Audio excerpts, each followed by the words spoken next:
Fala, Ney, boa noite. Diante de toda essa discussão de redes sociais hoje ao longo do dia em torno da suspensão do Tiro Lipa, na X1 Brasil, eu vim aqui falar um pouco a respeito do assunto, Então vamos lá, mas para falar sobre isso eu tenho que trazer o histórico, O Tiro Lipa, quando ele entrou na X1 Brasil, ele entrou pela aposta casada na época e não deu 2 eventos, ele já teve uma punição disciplinar e teve que pagar R$5.000 de multa. Então isso foi lá no início. Depois ele migrou para o aposta ganha. Na aposta ganha, novamente o Tiro Lipa voltou a cometer o mesmo tipo de infração, E aí ele foi para a rede social falar sobre desonestidade da nossa parte, quando eles perderam o jogo lá na aposta entre eles do Nego Biza com o Paçoca no Geraldão, Enfim, então existe uma recorrência de atitudes por parte dele toda vez que ele é contrariado ou toda vez que perde um jogo. Então, assim, não tem limites para isso, Este ano, o Tiro Lipa, ele simplesmente, após um evento, ele começou a falar mal da patrocinadora da X1 Brasil, que é um site de apostas que não é o que ele trabalha, E sem motivo e justificativa nenhuma, Enfim, começou a falar mal da ferramenta, da patrocinadora.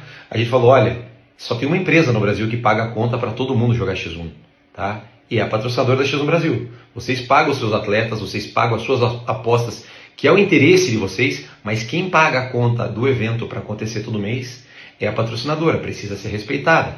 Porque se você chega aqui num evento e está tudo maravilhosamente bem organizado, existe uma conta para ser paga e ela foi paga pelo patrocinador do evento.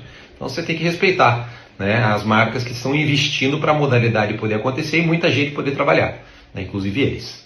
Então, assim, independente deles falarem, eu não dependo do X1, eu não dependo de fulano ou ciclano, a entidade, a organização também não depende da narrativa de vocês para tocar o X1 adiante, fazer um trabalho profissional e esportivo para tanta gente poder praticar a modalidade. Então, assim, aí nós demos 2 eventos de suspensão para ele. Ele cumpriu 2 eventos de suspensão, São Luís e no Piauí. Voltou de suspensão no primeiro evento que ele participou. E a gente nunca comunicou nenhuma dessas suspensões publicamente. Sempre foi em off, no grupo dos representantes. Todos os presidentes de equipe sabem desse histórico. Então, quando voltou agora da suspensão, no primeiro evento que ele vai participar após a suspensão, ele faz o mesmo de sempre. Então, assim, uma coisa a gente sabe que ele é um personagem e que ele faz a zoada dele, que ele provoca os demais. Nós fazemos reuniões periódicas com os representantes das equipes da X1 Brasil e sempre falamos sobre as regras e que é proibido você querer fazer zoada envolvendo os patrocinadores do evento, do canal de TV que transmite e da X1 Brasil. A zoada é saudável entre eles, nesse ambiente promocional. Você não envolve coisa séria dentro da zoada, Então, assim, o que eles fizeram? Perderam o jogo, invadiram o campo, foram dar de dedo na cara do árbitro. Não contentes só com isso, saíram do complexo, saíram da arena, foram para um bar e continuaram falando mal e falando de roubo, de que a organização ela é direcionada para A ou para B, enfim. E são coisas que nem eles acreditam, porque se eles acreditassem, eles não iam pegar e chamar uma aposta agora de 500 mil, R$1 milhão para participar dentro do próprio evento que eles estavam criticando. Então nem eles acreditam nisso. Mas, de fato, o que o cara fala tem impacto na nossa marca e na marca de quem está investindo. Nós não podemos permitir que o cara simplesmente perca o jogo e comece a chamar todo mundo de ladrão e falar que a organização não é séria. Então, assim, a gente não vai permitir. E o que eu fiz? Eu voltei a falar com eles. A gente não chegou aplicando uma punição. Eu liguei para o DO, que é quem se comunica com a organização, é o DO, e falei, olha, peça para se retratarem. Não deu meia hora, o Túlio se retratou. Da mesma forma que quando o bonde do FR também cometeu o mesmo equívoco no mês passado, ele cometeu o equívoco e também se retratou. E se retratou e o assunto morreu ali e acabou. O que o Tiro Lipa fez? Ele não se retratou. Beleza, mesmo não se retratando, o assunto já tinha acalmado. Só que no dia seguinte ele volta a fazer as mesmas afirmações. Aí eu converso com o apostador, não, ele estava de cabeça quente. Beleza, passou um dia, passou mais um dia. Já foram 48 horas depois do jogo e o cara está fazendo as mesmas afirmações, que na verdade se configuram num crime, porque calúnia, injúria e difamação em rede social é crime, Então ele não está mais de Ele está afirmando inverdades, criando desinformação, né, e prejudicando a marca do ambiente de trabalho onde todas as equipes dos atletas tiram sustento, não só os atletas dele. Tá? Então, quando ele não tem limite, a gente conversa com a equipe dele, eles falam, nós já conversamos com ele, mas ele continua fazendo as mesmas coisas, mesmo contra a orientação dos seus próprios companheiros de gestão de equipe, eles mesmos contra o comportamento que ele está tendo, contrariando ele, pare com isso, não continue com isso, e o cara não tem limite, ele simplesmente não tem limite. E assim, é muito difícil para a organização lidar com pessoas que não têm limite para o respeito ao próximo.